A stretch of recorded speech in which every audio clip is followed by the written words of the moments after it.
जिलाध्यक्ष शिव कुमार राणा जी, महानगर अध्यक्ष विवेक रस्तोगी जी, आज के इस कार्यक्रम में उपस्थित इस क्षेत्र के सभी सम्मानित नागरिकों, बहनों और भाइयों, आज सावन मास का अंतिम सोमवार है। बाबा ओगढ़नाथ के श्री चरणों में नमन करते हुए इस न्यू इंटीग्रेटेड टाउनशिप स्कीम के लिए मैं आप सबको हृदय से बधाई देता हूं। बहनों और भाइयों, प्रदेश के अंदर आदरणीय प्रधानमंत्री जी के विजन के अनुरूप इंटीग्रेटेड टाउनशिप स्कीम को आगे बढ़ाने के क्रम में एनसीआर की ये दूसरी ऐसी परियोजना है जिसे आज यहां पर शुरू किया जा रहा है। याद रखना, जब भारतीय देश के यशस्वी प्रधानमंत्री जी ने देश की अर्थव्यवस्था को $5 ट्रिलियन की इकोनॉमी बनाने का लक्ष्य निर्धारित किया था, तो उस समय उत्तर प्रदेश को हम लोगों ने $1 ट्रिलियन की इकोनॉमी बनाने का एक लक्ष्य रखा। $1 ट्रिलियन की इकोनॉमी के लिए आवश्यक था कि हम अर्थव्यवस्था को गति प्रदान करने के लिए किए जाने वाले प्रयासों को एक नई गति दें, और अर्बनाइजेशन उसका एक नया माध्यम था। ये नया माध्यम को आगे बढ़ाने के लिए ही हमारी सरकार ने प्रदेश के सभी म्युनिसिपल कॉरपोरेशन, जितने भी अर्बन बॉडीज थी, डेवलपमेंट अथॉरिटीज थी, इंडस्ट्रियल और अथॉरिटी थी, इन सबको इस बात के लिए धनराशि उपलब्ध करवाई कि वे अपने अपने यहां एक नई टाउनशिप स्कीम को लागू आगे करें। न्यू टाउनशिप स्कीम के अंतर्गत आज यहां पर हम लोगों के द्वारा इस बड़ी स्कीम को लॉन्च किया जा रहा है, जो 700 एकड़ से अधिक भूभाग में, 750 एकड़ के अधिक भूभाग में यहां पर विकसित की जा रही है। और याद रखना, ये इंटीग्रेटेड टाउनशिप की स्कीम है। इसमें आवासीय भी होंगे, इसमें औद्योगिक भी होगा, इसमें कॉमर्शियल भी होगा। एक नया मेरठ आपको यहां पर देखने को मिलेगा। सही, सस्ता और टिकाऊ मकान की सुविधा इस टाउनशिप स्कीम के माध्यम से एनसीआर के नागरिकों को यहां मेरठ के अंदर प्राप्त होगा। आपने लोकेशन देखा होगा, रैपिड रेल से सटी हुई ये जमीन।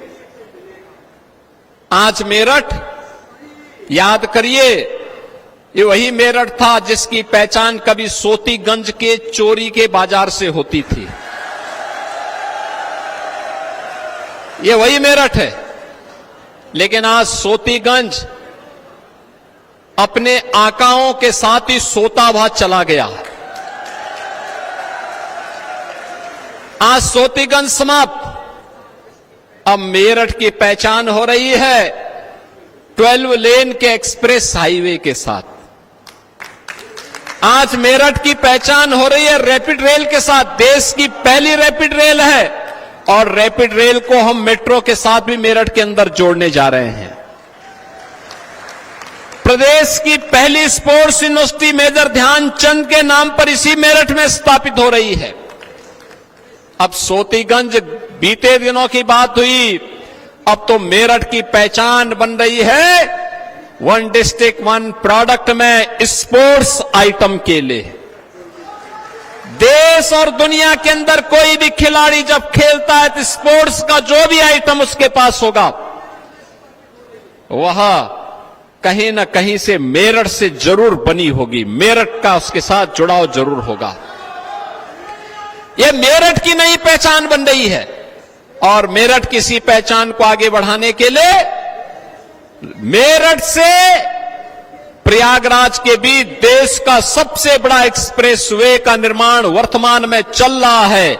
आज मेरठ के अंदर यह भी साकार हो रहा है। लोग कहते थे क्या एक्सप्रेसवे बन जाएगा?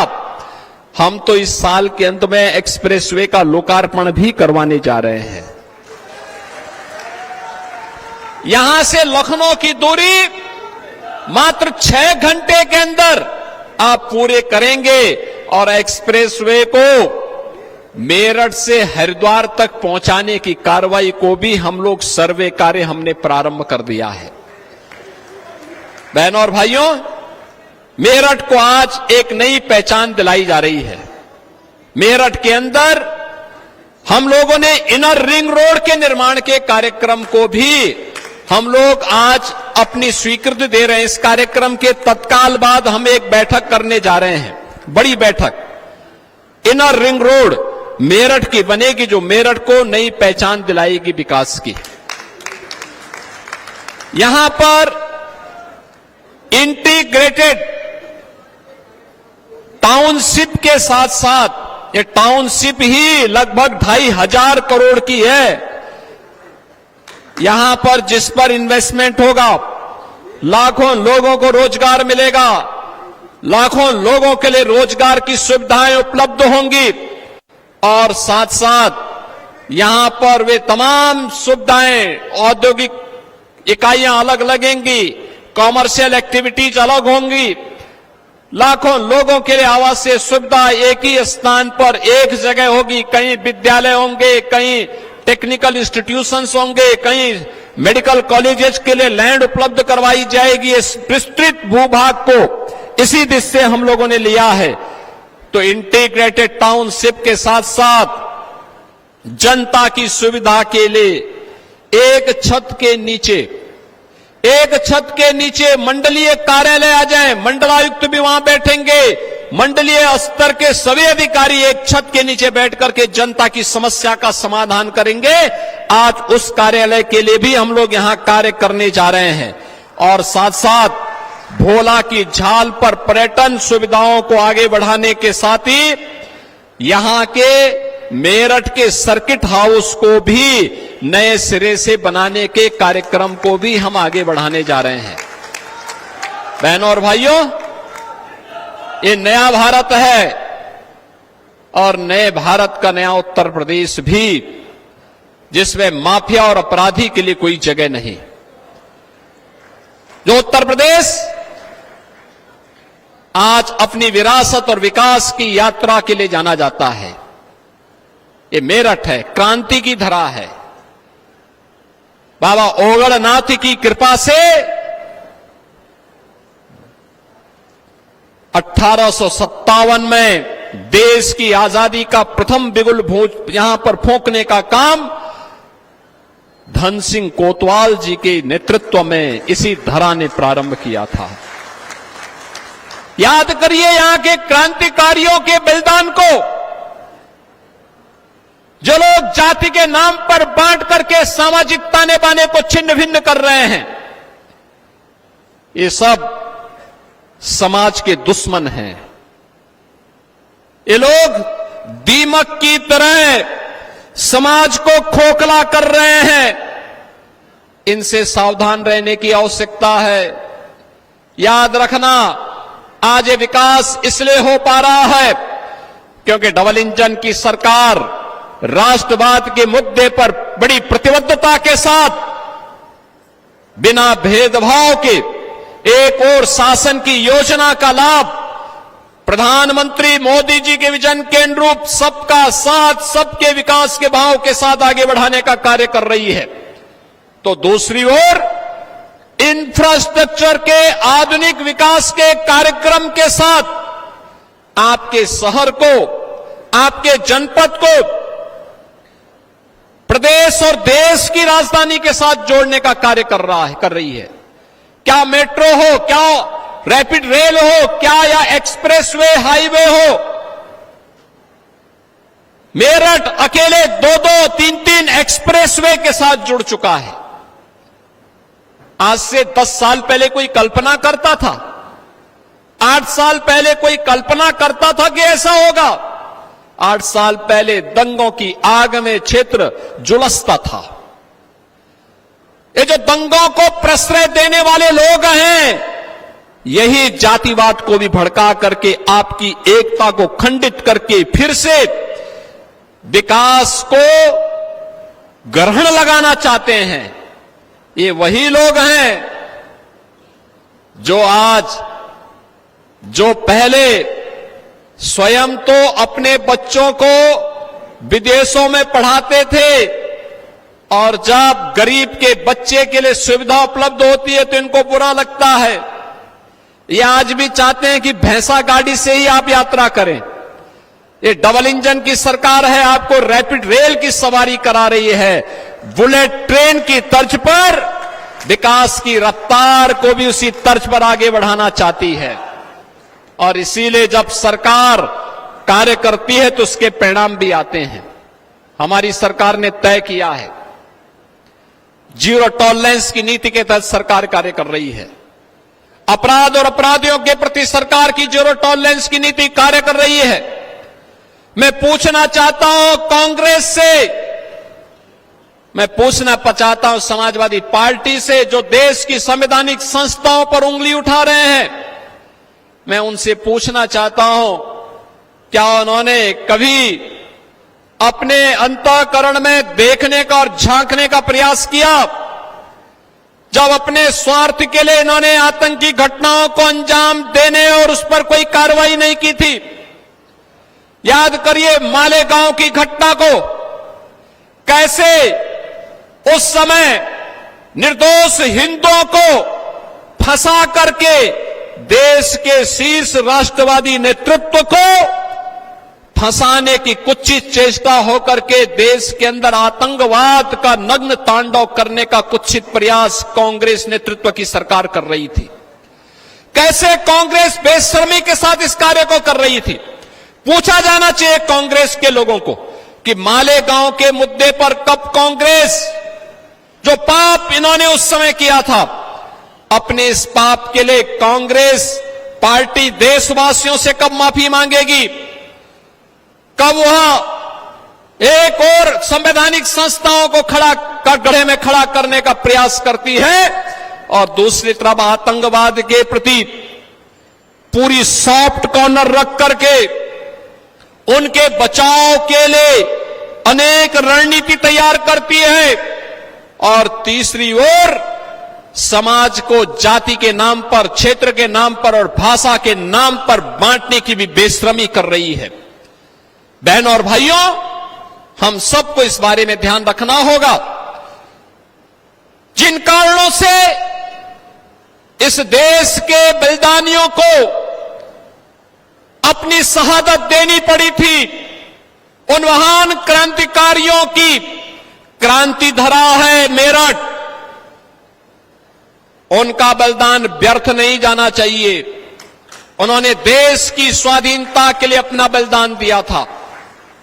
उन्होंने अपने आप को बलिदान इसलिए नहीं किया था कि देश को आजादी मिले, और आजादी के बाद हम जातीय सेनाएं खड़ी करके आपस में ही लड़ भिड़ करके फिर से देश को गुलामी की तरफ धकेले, दंगों की आग में झोंके, सोतीगंज जैसे चोर के बाजार को फिर से पनपाने का काम करें।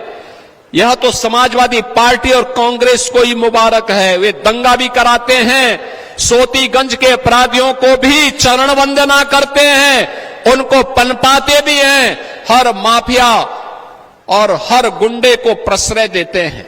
यही तो अंतर है।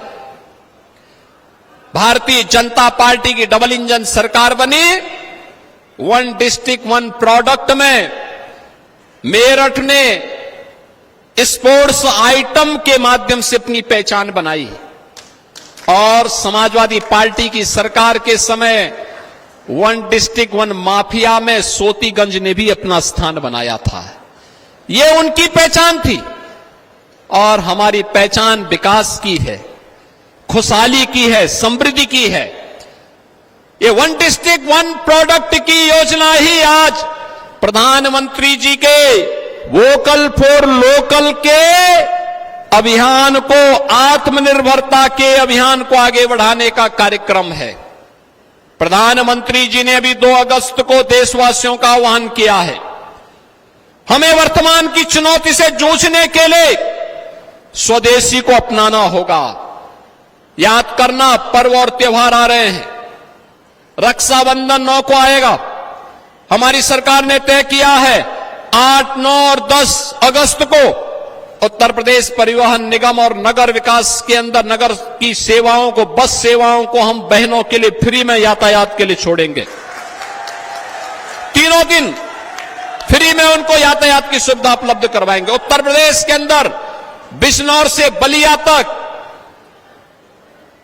जहां भी कोई यात्रा करना चाहेगा, सहारनपुर से लेकर के सोनभद्र तक, नोएडा से लेकर के चित्रकूट तक, जहां की भी कोई यात्रा करना चाहेगा, परिवहन निगम की बसेज में आपको ये बस पर्याप्त मात्रा में मिलेंगी, सुविधाएं मिलेंगी और यातायात की सुविधा भी हम देंगे। पर्व और त्योहारों में हम लोग गिफ्ट देते हैं। याद करना, 17 के पहले जब गिफ्ट देते थे तो चीनी सामान बाजारों में पटा होता था। 17 के बाद परिवर्तन आया। आज वन डिस्ट्रिक्ट वन प्रोडक्ट का ही सामान हम लोग आज गिफ्ट में देते हैं। और आज मैं आपसे कहूंगा, फिर हम जब किसी को उपहार देते हैं, कोई सामान खरीदते हैं अपने घर के लिए, किसी को देने के लिए, हमारा प्रयास होना चाहिए कि वह हमारे घर में ही, हमारे ही जनपद में, हमारे ही देश में, हमारे कारीगर और हमारे हस्तशिल्पियों के द्वारा ही बनाया गया हो। उनके द्वारा बनाए गए सामान को अगर आप मार्केट उपलब्ध करवाएंगे, उसको खरीदेंगे, वह मुनाफा हमारे हस्तशिल्पी को, हमारे उद्यमी को, हमारे कारीगर को प्राप्त होगा। वह देश के विकास में पैसा खर्च होगा। और जो विदेशों में पैसा जाएगा, चीन पैसा जाएगा या किसी अन्य देश में पैसा जाएगा, वापस आतंकवादियों के हाथों पैसा लग करके फिर विस्फोट में, भारत विरोधी गतिविधियों में खर्च होगा। अपने पैसे को अपने खिलाफ इस्तेमाल मत होने दीजिए। स्वदेशी के इस मंत्र को हम अपने जीवन का हिस्सा बनाएं। वन डिस्ट्रिक्ट वन प्रोडक्ट इसी अभियान का एक हिस्सा है। आज यहां पर मेरठ को एक नई सौगात मिल रही है, न्यू टाउनशिप की स्कीम। और न्यू टाउनशिप की स्कीम, यह स्कीम हम लोग समर्पित करेंगे अपने श्रद्धेय नेता पूर्व प्रधानमंत्री श्री अटल बिहारी वाजपेयी जी को। अटल शताब्दी के नाम पर इस टाउनशिप को हम समर्पित कर रहे हैं। 750 एकड़ से अधिक क्षेत्रफल में बनने वाली यह स्कीम एक इंटीग्रेटेड टाउनशिप की स्कीम होगी। और इस स्कीम को मजबूती के साथ आगे बढ़ाना, समयबद्ध तरीके से आगे बढ़ाना, मैं उन सभी अन्नदाता किसानों का अभिनंदन करूंगा जिन्होंने इस टाउनशिप की स्कीम को आगे बढ़ाने के लिए अपना योगदान दिया है। और वे लोग इस स्कीम को आगे बढ़ा करके श्रद्धेय अटल बिहारी वाजपेयी जी का स्मरण उनके शताब्दी महोत्सव के अवसर पर कर रहे हैं। आज के इस अवसर पर एक बार फिर से आप सबको रक्षाबंधन, श्री कृष्ण जन्माष्टमी के साथ ही देश की आजादी के पर्व, देश के स्वाधीनता दिवस की हृदय से बधाई और मंगलमय शुभकामनाएं आप सबके प्रति व्यक्त करते हुए मैं अपनी वाणी को विराम देता हूं। धन्यवाद। जय हिंद।